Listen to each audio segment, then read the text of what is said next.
Okay, part three of the digestive system, we were talking about how do we control the small intestine. And we mentioned that the small intestine is the main part of the digestive system that's responsible for absorption, right? Do we do digestion? Yes, but absorption is in a small intestine. Do we have a little bit here, a little bit there? Yes, but the main organ is the small intestine for absorption.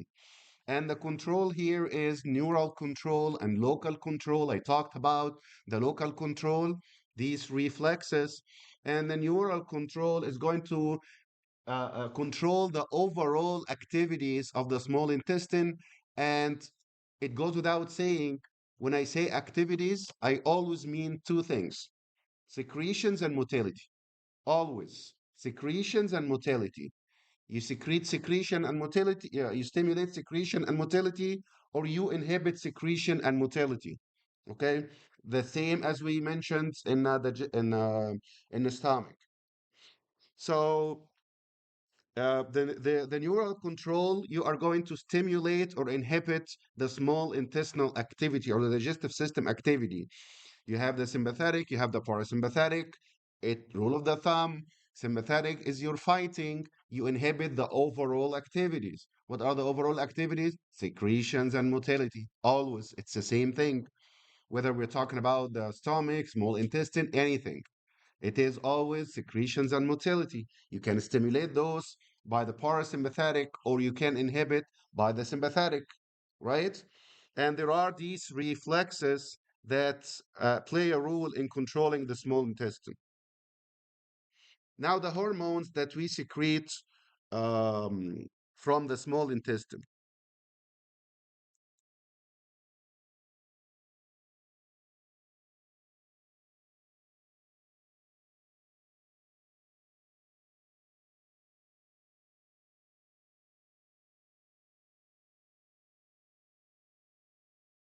Okay, these hormones are gastrin, secretin, CCK. Did we talk about those three before? Do you guys remember? So, do we secrete gastrin in the stomach? Yes. Do we secrete secretin and CCK from the duodenum? Do you remember this? CCK is for what? Gallbladder contraction to push out bile. And what else? CCK. Pancreatic what? Juice. Are we talking about the enzymes or the bicarb? For secretin. For CCK, I mean. No, CCK is not for both. CCK is for enzymes only. Secretin is for bicarb. Don't forget this. CCK for enzymes. Yes, overall, the whole thing, we call it pancreatic juice, pancreatic secretion. But is it all of it the same thing? Is it bulk like this? No, it is not. We're talking about two components. Enzymes is one, bicarb is one. Who stimulate the enzymes? CCK. Who stimulate the bicarb? Secretin. And that's why you need both of them. If you have CCK alone, that will be an issue because you have a lot of acidity coming from the stomach and you still need to neutralize it. So, gastrin, what was the function of the gastrin in the stomach? Generally speaking, stimulate the stomach. What do you mean stimulate the stomach? Stimulate everything. Stimulate the stomach, motility, and secretions. Remember, I mentioned gastrin. It goes to both types of cells, parietal cells and chief cells. Parietal cells secrete what? I told you, like, I will ask you, just like this. HCl and two things. Two things from the parietal cells and one thing from the chief cells. Two things in the parietal, HCl and what else? Intrinsic factor. Why do you need the intrinsic factor? Why do you need the intrinsic factor? Why do we make it? Absorb what? To help you absorption of what? B12, yes, B12. It helps you to absorb B12. Those are the two that come from the parietal cells. How about the chief cells? Pepsinogen, not pepsin, right? Pepsinogen. And who's going to activate pepsinogen? Hydrochloric acid, the acid, right? And who stimulated both types? Gastrin. Who stimulated the motility? Gastrin. So what the gastrin does? Stimulate the overall of the stomach. So remember it this way. Gastrin, gastric stimulation. Gastrin, gastric stimulation. What do you mean by gastric stimulation? Both motility and secretions. What kind of secretions? I have two cells, parietal cells and chief cells, and so on. So we secrete in the duodenum as well, gastrin. Yes, we know about secretin and we know about CCK. What are these? Gastrin. We will discuss it when it's not secreted all the time. Secretin and CCK, once the chyme leave the stomach and go to the duodenum, automatically you're going to release it. Uh, Also for VIP and enterocrinin, those and GIP, these are going to be secreted as well, but not the gastrin. The gastrin is not something automatic. The gastrin is automatically secreted in the stomach when the food is in the stomach. This is when you secrete it, because this is the switch that start the stomach. Are we following? Gastrin is the switch to turn on the stomach. Turn on means motility and secretion, both of them. So why are you secreting that from the duodenum? You would say you should do the opposite, right? But you secrete it from the duodenum if and only if the duodenum received incompletely digested proteins. Meaning, translation, you secrete gastrin, even though gastrin is supposed to be secreted by the stomach, right? Why would you secrete gastrin? You're not supposed to. Yes, it means that the stomach is not doing good job. Simply, why are you giving me food that's not completely digested? Right? You're not doing your job. So I'm going to send you the hormone that make you work more to finish your job. Did you understand? So if the food go to the duodenum, it should be ready to use. And I should just secrete my own secretions. But since you're giving me partially undigested food, you're not doing a good job.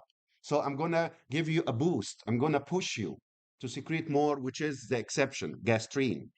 This is a gastrin secreted from that one. Secretin, HCl, sorry, bicarb is the most important. GIP, the name gave it away, it's gastric inhibitory peptide. That makes sense. If a lot of food is coming to the duodenum and you're working, you get a lot of fat, you get a lot of carbohydrates, and you're doing your work, the bile is coming, the enzymes are coming, you're working. If too much is coming to you, you will tell the stomach, slow down. By gastric inhibitory peptide. Gastric means stomach. Inhibitory. It inhibits the stomach. When a lot of foods go to the duodenum, again, everything should make sense. This is the name of the game in physiology. Everything makes sense. Gastric inhibitory peptide. You slow down the stomach. Why would I slow down the stomach? Too much. You're giving me too much fat and carbohydrates, so I have to slow you down. CCK, I talked about it already. CCK is two parts, gallbladder and pancreas. Is it pancreatic juice or bicarb? Juice. Is it enzymes or bicarb? Enzymes. And who stimulate the bicarb? Secretin. Yes. VIP is another thing which is called vasoactive intestinal peptide. What's vasoactive? Vessels. Active, move it. Dilate it. It dilates the blood vessels. Dilate the capillaries from the name. And also stimulate intestinal glands. Enterocrinin is just something that stimulates the alkaline mucus, alkaline mucus. So it have nothing to do with anything else that we talked about. We talked about the pancreatic enzymes, the pancreatic bicarb. We talked about the bile. We talked about the chyme. Yeah, this is something else. Enterocrinin, alkaline mucus. So everywhere you go, you will have some secretions. When the food go to the stomach, gastrin is stimulated, and gastrin turn on the stomach. Motility and secretions, both types of cells. The food leave the stomach, go to the duodenum. What are you going to do? If you're giving me too much fat and carbohydrate, I give you GIP to stop you, to slow you down. I will release CCK. I will release secretin. I will release VIP. Absorption is the main thing. And here is the bottom line for absorption. You absorb the basic unit of the organic molecules. You absorb the basic units. The only thing that is small enough to cross the wall of the intestine and go to the blood, it has to be small enough. How small? Small means the basic units. Carbohydrates, monosaccharides. Proteins, amino acids. Fat, what's the building unit for fat? Fatty acid. Yes, fatty acid. Um Nucleic acid, nucleotides. So at the end, do you have these small units, the smallest units? Do you have monosaccharides? Do you have fatty acid? Do you have amino acid? Do you have nucleotide? Do you have these? These are small enough. And it will cross the wall of the small intestine, go to the blood, and we call that secretion. Mainly in the small intestine. Do we secrete like, I'm sorry, I mean absorption. I'm sorry, absorption. This is absorption happening. The smallest units, you absorb it, meaning it cross the wall and go to the blood, right? Where is that? Mainly small intestine. Do we absorb somewhere else? Yes, a little bit in the stomach, a little bit in the large intestine, but the main bulk, small intestine. What's the longest part of the small intestine? Ileum. Was in the exam, right? Okay, so now you absorbed. Do you absorb 100% of the chyme that go to the small intestine? Never. Unless you eat like something that's a little piece of something, but no, that's not normal. You absorb as much as possible, depending on the amount of food that you are eating. But at the end, there should be something that's left there that you don't take it. And this will pass to the large intestine. Does that mean that whatever is left and go to the large intestine, does it mean that's bad? No, you're doing your work. The small intestine is doing as much as possible. But does it take like 100%?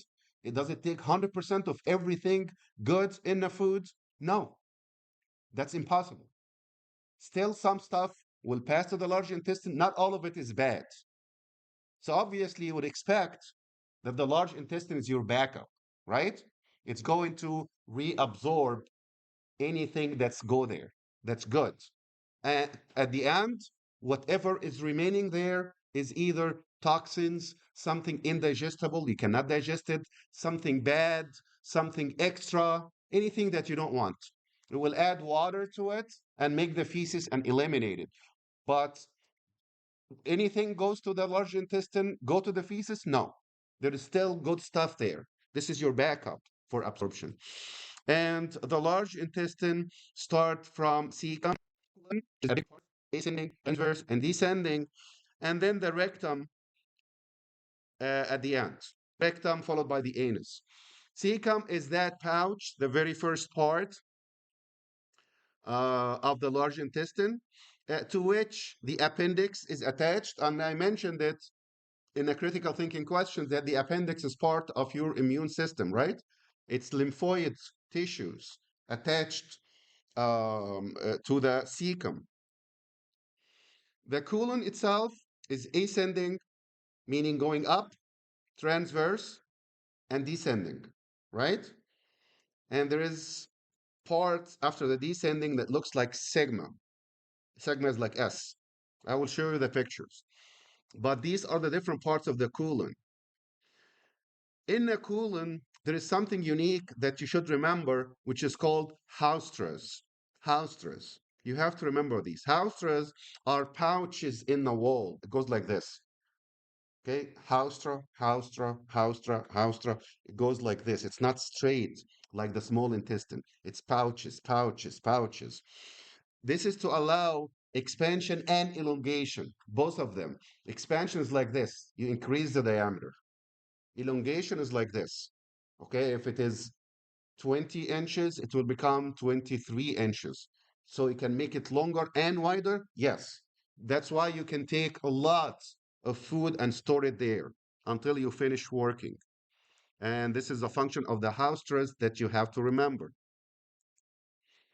So what is making the large intestine? How? Like this is the large intestine like a tube like this. How can you elongate it and make it shorter? You can actually control the length. Yes, you can. Because of the Taenia coli. Taenia coli are three longitudinal bands that when they contract, it shrink the length of the large intestine, of the colon. If they relax, it become longer. So you do. This is in the large intestine, not anywhere else, just the large intestine. It's not only that you, just like everywhere else, any part, any other part, you can dilate, right? Distend and then contract. You can dilate and contract, expand and then go back. Except large intestine, this is not the only thing. You can also elongate. How can you elongate? Taenia coli, three bands of muscle fibers or smooth muscles that can shorten and make the length short and long. It can elongate and it can make it back shorter. There are also a lot of drops of fat around this area. And again, ascending, transverse, descending, and sigmoid. Ascending, going up. Transverse, going transversely. Descending, going down. Sigmoid looks like sigma, like S shape. Here is the ascending going up. And then you have right colic flexure. Do you remember that in the lab? There are two flexures, two bendings, one on the right and one to the left. What's the other name for the right? Hepatic. And what's the other name for the left? Splenic flexure. So we have right colic flexure, also known as hepatic, and then the transverse colon, and then the left colic flexure, which is also called splenic, as you guys just mentioned. And then you have the descending colon, and then sigmoid colon that looks like segment. After the sigmoid colon, you have that straight part at the end that's called rectum. Rectum means straight. Rectum's like this. So at the end, you have the rectum followed by anus, and I will show you guys the pictures. Here it is. So let's take it from here. This is the ileum. This pouch here is the cecum, and this is obviously the appendix. What is the valve that guards between the ileum and cecum? Ileocecal valve. Ileocecal valve. What is this? Does anybody know what is this? Taenia coli. These longitudinal bands of muscles. How many? Three. You have three of these bands. Like you see one here, there is one on the other side and one on the other side. Three. Then you go ascending. Do you know what is this? What is this? Housters. You see this? Pouches. All of these pouches are called housters. And then you go right colic flexure or hepatic. Excuse me. Thank you. And you go transverse, and then you go left or splenic flexure, descending. And what is this S? Sigmoid. And then the straight, which is rectum. Rectum will end to the anal canal, which is the last portion of the rectum, and then the anus itself. The anus is just like the esophagus and the mouth. It is keratinized, stratified squamous epithelium. Anything closer to the opening that is that's exposed to physical or mechanical trauma has to be. Do you remember this? Simple columnar is chemically resistant, and stratified squamous epithelium, this is physically resistant. So you'd expect the anus is at the end, the mouth and the esophagus and pharynx is at the beginning. So beginning and end, both of those are exposed to physical trauma. Anything in the middle is chemical trauma only. So at the end, you have the anal canal and you have the anus. And the anus is controlled by two types of sphincters. One is internal and one outside of it. It's like this. Can we see this? This is the internal, and surrounding it is external like this. Internal and external, outside. Internal is involuntary. Internal, involuntary. Is that the only time when we say this rule? No, it's always true.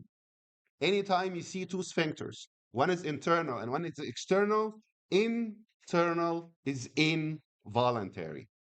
You don't control it. You have no say on it. External, on the other hand, is always voluntary. And this rule apply anytime you see two sphincters, internal and external, in. Internal, involuntary. External is obviously voluntary. And when we say internal is involuntary, does it mean it's smooth muscles or skeletal muscles? Smooth is the involuntary, and skeletal is voluntary, but it's not attached to the skeleton. Yes, skeleton is not only coming from the skeleton, it's coming from the shape of the muscle fibers and due to the fact that it is voluntary. So look at this picture here. This is the internal one. As you see, it's inside. And this is smooth muscles, internal, involuntary. And look at the external out there. This is voluntary. This is the one that you have to voluntarily relax it in order for the feces to go out. Unlike the small intestine, we don't have villi in the large intestine, but we do have a lot of goblet cells. Why do you have a lot of goblet cells? What the goblet cells secrete? Goblet cells. What does it secrete? Huh? M. Start with M. Mucus. Goblet cells secrete mucus. You do need a lot of mucus to soften the stool, but you don't have villi because don't we absorb? Yes, but this is not the main site for absorption. Villi are in the small intestine. Villi is to increase what? Surface area for what? For absorption. So we don't need that in the large intestine. We do absorb, but not as much.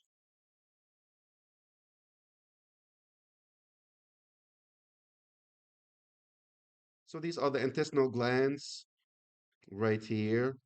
And same layers, no change. We always have the same mucosa, submucosa, muscularis, and serosa, right? It's all the same thing.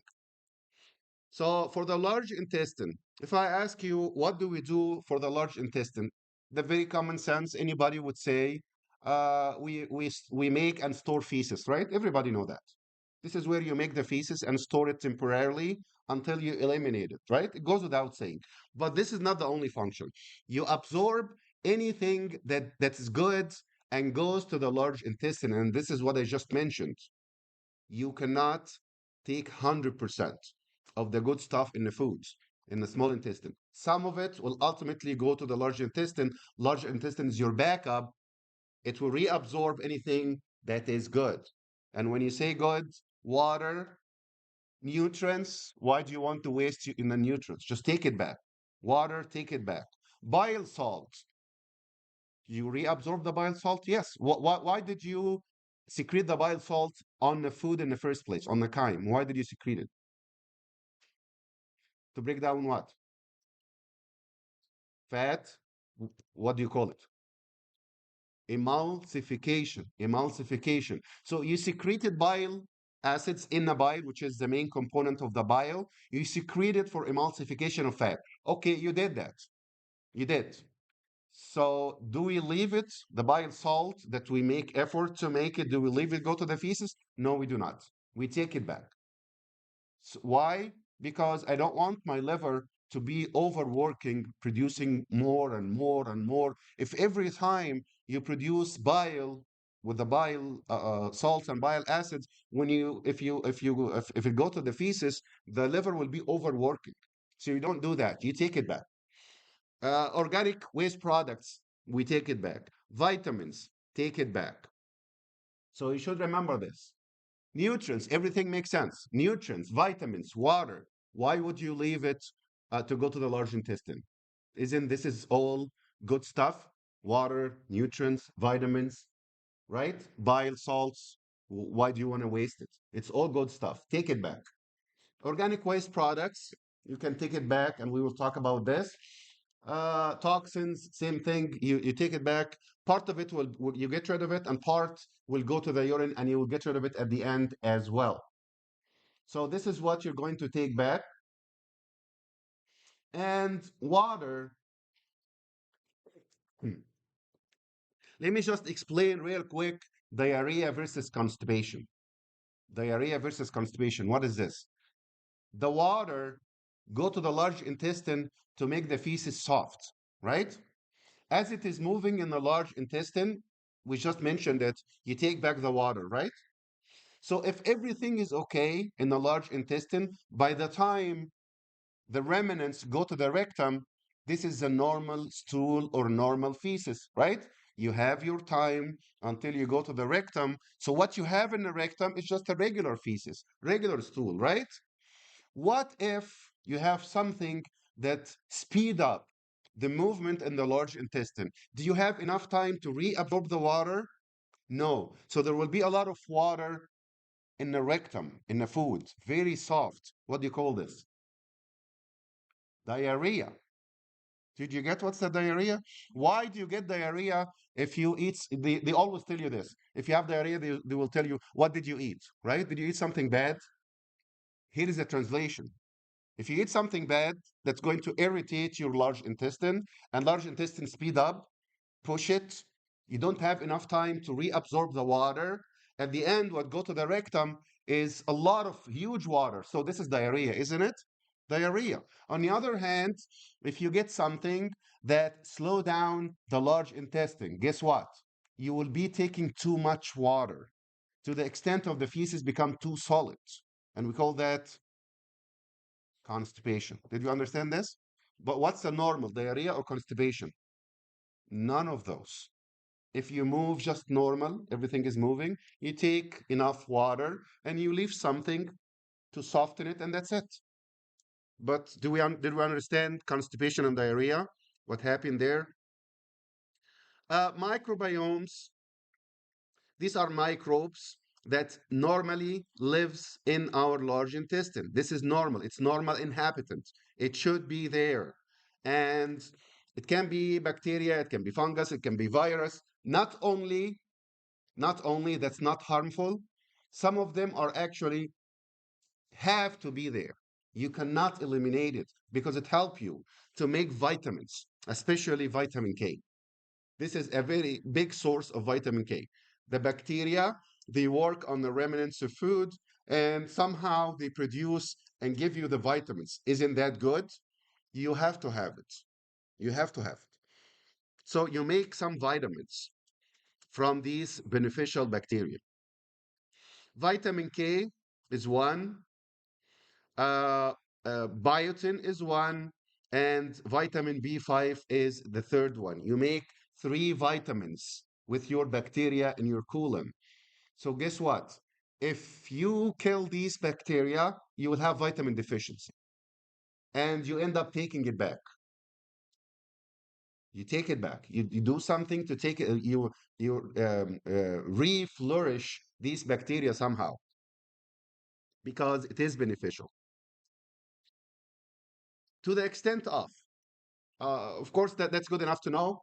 Vitamin K, biotin, and B5. That's it. These are the three vitamins that the bacteria does. But just for your information, if you're interested to know, in the hospital, if somebody is getting a large dose of antibiotics, like if you have a patient with severe pneumonia, for example, and we're giving him like a big dose of IV antibiotics, okay, you know what we give him? We give him vitamin K automatically because these antibiotics are strong enough to kill not only the pathogens, they kill your good bacteria. It wipe it off. So end up having no bacteria. Is that good? Of course not. This is bad. So we automatically give them vitamin K. And if that's not the case, if the doctor or the nurse doesn't know that, and they don't give you vitamin K, you will have bleeding. Once you have a bleeding, it will prolong. So automatically, until the body replenish these bacteria. Organic waste products. What are these waste products? Do you guys remember at the end of the red blood cells, when everything is over, you break it down after 120 days, you take back the good stuff, reuse it, like iron, like amino acids, right? And what remain there that go in the bile and then go to the duodenum, small intestine, large intestine, this is bilirubin. And bilirubin will be part of it will be absorbed, reabsorbed. Do you need it? No, you're just making the urine help you. Instead of getting rid of it by yourself as a large intestine, part of it, you send it to the urinary system. You get rid of part, I get rid of part. So is the bilirubin something good? The remnants of the red blood cells? Of course not. It's not good. It's waste products. You have to get rid of it. The only trick here is large intestine don't want to do the work alone. So okay, I got a lot of bilirubin. I will get rid of part of it and I will reabsorb part, send it to the urinary system. You get rid of it.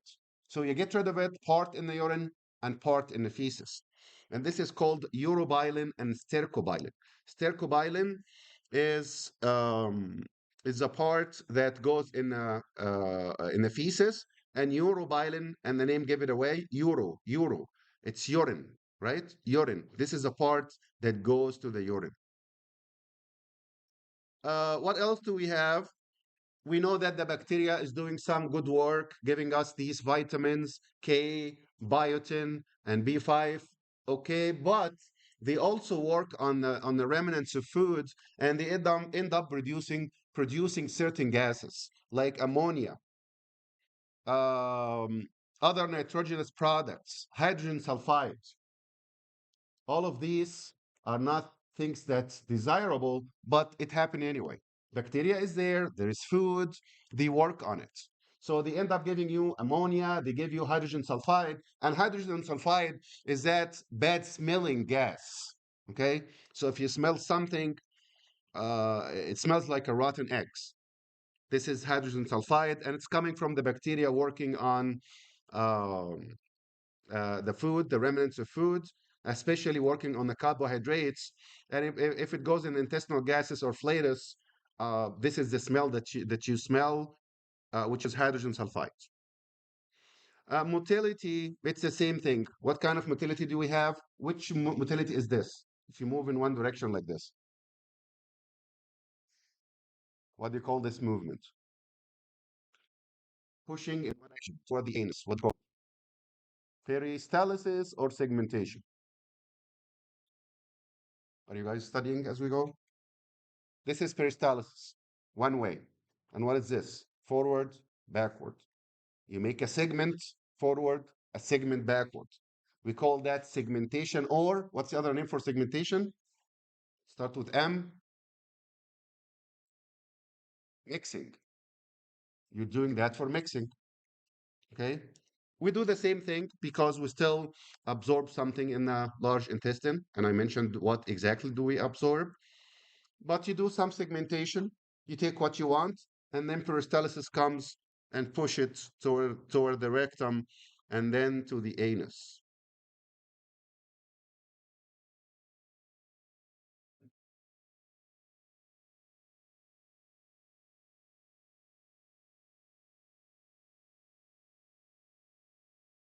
There are some loops in the large intestine that help us to eliminate or get rid of what we don't have. There is a short reflex and long reflex. Short reflex is if the remnants is in the sigmoid colon, you push it. What's after the sigmoid colon? Rectum. You push to the rectum. This is the short reflex. The other reflexes are long reflex. Gastro, iliac, or enterogastric reflex. Is that long or short? Gastro, iliac, or enterogastric. This is long between the stomach over there and the ileum at the end. This is long. And I talked about this. When the food go to the stomach and it's about to leave, you need to empty the space. So you open the ileocecal valve, pushing out whatever is remaining there. elimination of feces. In order to defecate, you have how many sphincters do you have? Two sphincters. One of them is voluntary. Is that the internal or external? External. And the internal. So both of them need to be relaxed. Okay. So do you relax the internal one? Do you control it? No, you don't control it. It happens automatically. But you do control the external one. So here is the process of defecation that you have to know. The remnants, the feces go in the rectum, right? Moving down to the anal canal. Once it go there, it's going to add up, storing, distending, distending, distending. The internal will open. Did you open it? No, it happened automatically. You don't have a control over it. It will open just because of the distension. Clear? When that happen, do you mean that the feces will go out? No, it doesn't. Because you have a protective reflex. What is that reflex? Once the internal dilates, a signal go to the spinal cord beside it and go back to constrict the external one. Did you get this? So here is what's happening. Feces accumulate, accumulate, accumulate. Internal one start to relax. Reflex closing the external one. That's why normally we don't defecate while you're sleeping, right? So, do you mean that there is no like feces in the rectum while we're sleeping? There is. Is there is distension? Yes. Does the internal open while we're sleeping? It can. No defecation? Of course not, because automatically the external will close. And when it closes, you have to relax it. Did you get the idea? So when it is the right time, you can go to the bathroom, and then you decide voluntarily to open the internal, I mean the external, you relax the external, now the feces will go up. So this is called the defecation reflex that you need to know. Once, again, one more time real quick. Once the feces accumulates in the anal canal, it starts to distend, stretch. That open the internal. When the internal open, a signal go to the spinal cord and come back, closing what? The external. External is not going to relax until you decide to relax it. And we call that defecation reflex. So look at this picture here. The feces accumulate right here in the anal canal. This is the sphincter. When this is distended, internal open, and reflex will close the external. Look at the reflex. Once this is dilated, this is going to dilate. It will send the signal and it will go back to the external. Do we see this? Internal, relax. Can you see the blue? Internal, relax. Give a signal to the spinal cord. Now the purple will come, closing the external. The only way is to relax voluntarily, and defecation starts. Balanced diet. When you say you need a balanced diet, what do you mean by balanced diet? A balanced diet is a diet that contains all what you need. Carbohydrate, fat, protein, nucleic acid for organic. Carbohydrate, fat, protein, nucleic acid. You need all four, obviously, plus water, mineral, and vitamins. Water, minerals, and vitamins. You need all of that in the food or in your diet to be balanced.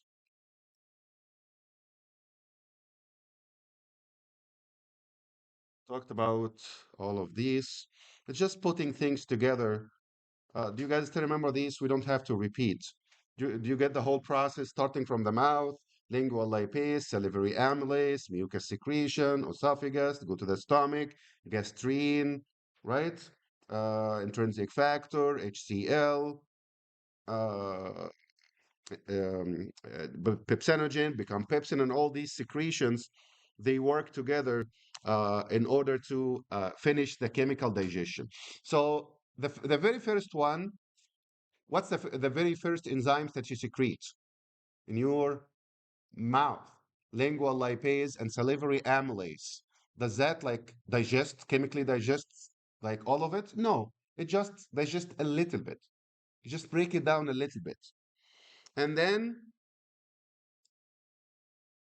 the pancreas is going to do more work on the carbohydrate, for example.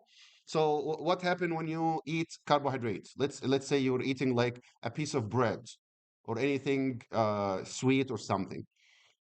In your mouth, the lingual lipase and salivary amylase are going to break it down a little bit. And then it moves down, pancreas will give you the pancreatic amylase, break it down more. Is it ready now? Is it monosaccharide? No, it's disaccharide. By the time it go to the intestine, disaccharides will become monosaccharide. And this is your last step. So what do we do in the intestine? Disaccharide, monosaccharide. Okay, you end up having just disaccharide.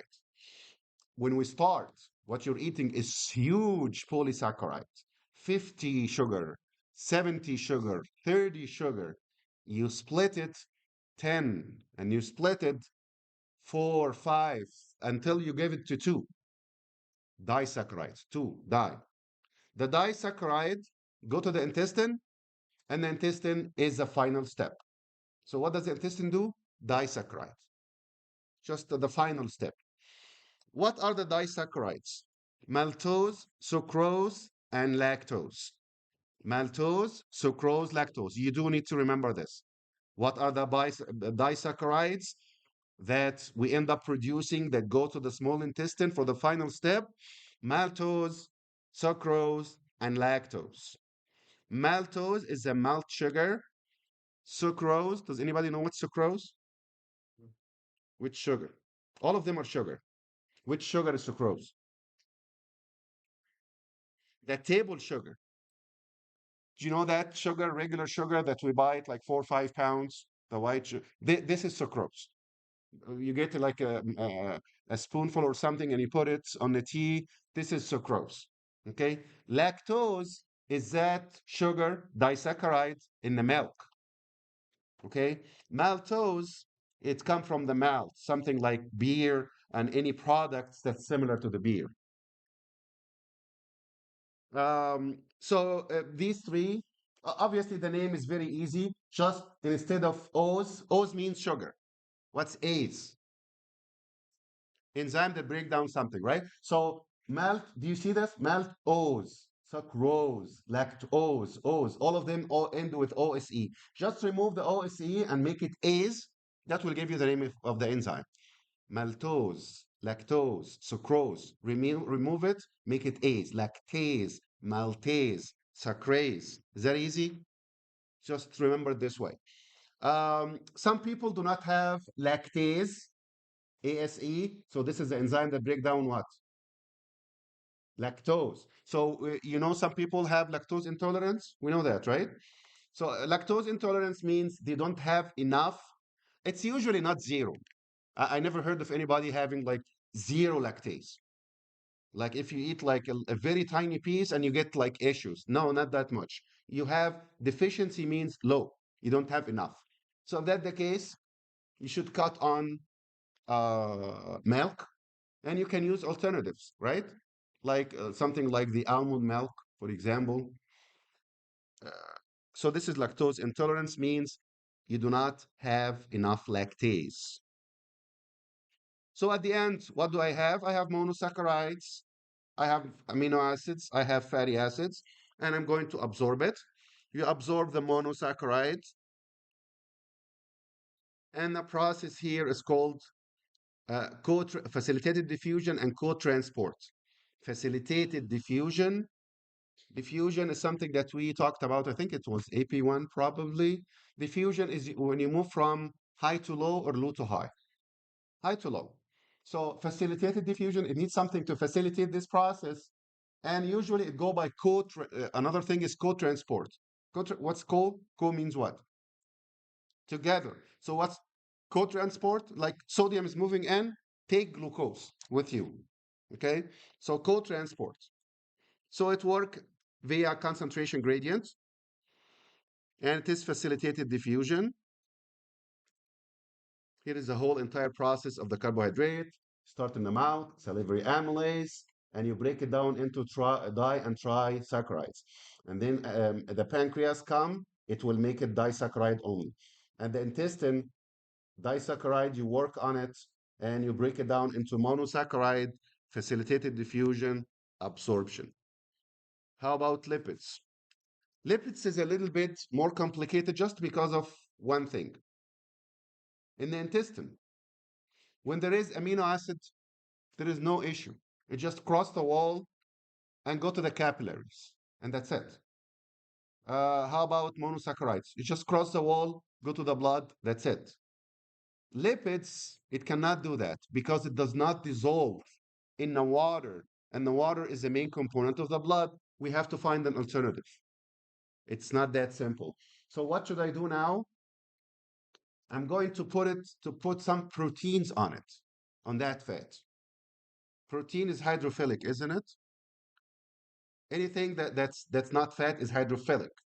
Protein is hydrophilic. Sugar, carbohydrate, hydrophilic. Anything that's not fat is hydrophilic. Only fat is hydrophobic, right? So if I release this fat, I absorb it and send it to the blood, it will not move smoothly in the blood. It will deposit on the wall. So no, we don't need that. So what should I do now? Just add protein on it from outside. So you're going to mix it into something called micelles, and you can add some proteins and phospholipids on it, and you call it chylomicron. What's a chylomicron? This is one of what they call it, lipoproteins. Do you know what's a lipoproteins? From the name, lipid mixed with protein, right? So chylomicron is one of them. Here it is. You eat lipids, lingual lipase start. You go to to the stomach, and then you go to gastric lipase in the stomach, and then the pancreas. And then when you absorb, you get the basics, monoglyceride and fatty acids. So what are we going to do now? I have the fatty acid, I have the basic components. Can I absorb it now? No. There's an extra step. You put it together again, triglycerides, you put it in the form of chylomicron, and then you absorb it. Absorb it to the blood. Do you absorb to the blood? Chylomicron, does it go to the blood in the intestine? It doesn't go to the blood. What does it go to? What is it? What? Yeah, what lymphatic? There's lacteals, yes. It go to the lacteal. Did you get the idea? You break it down into monosaccharides for the sugar. Absorption, just normal. Go to the blood. How about amino acids? Absorption, go to the blood. Simple. Fat, no. When you break it down into fat, fatty acids, and glycerides, it crosses the wall. Is that it? No. You have to reform it, triglycerides, put protein on the surface. Chylomicron. Did you understand what's chylomicron? It's lipoprotein. Can I just send it triglyceride? No, you cannot. You cannot release fat just like this. You have to add protein outside of it. What do you call that? Chylomicron. Did you understand what's chylomicron? Chylomicron. It's lipoprotein. You add protein on the surface and then send it to the blood? No, I send it to lacteals. Proteins is a long, very big polypeptide. You break it down into amino acids, and amino acids, just like monosaccharides, you absorb it, it go to the blood, no issues. Nucleic acids, same thing. Water, water just follow the other nutrients. So this is not an issue. The only issue that you have that's a little bit complicated is fat or lipids.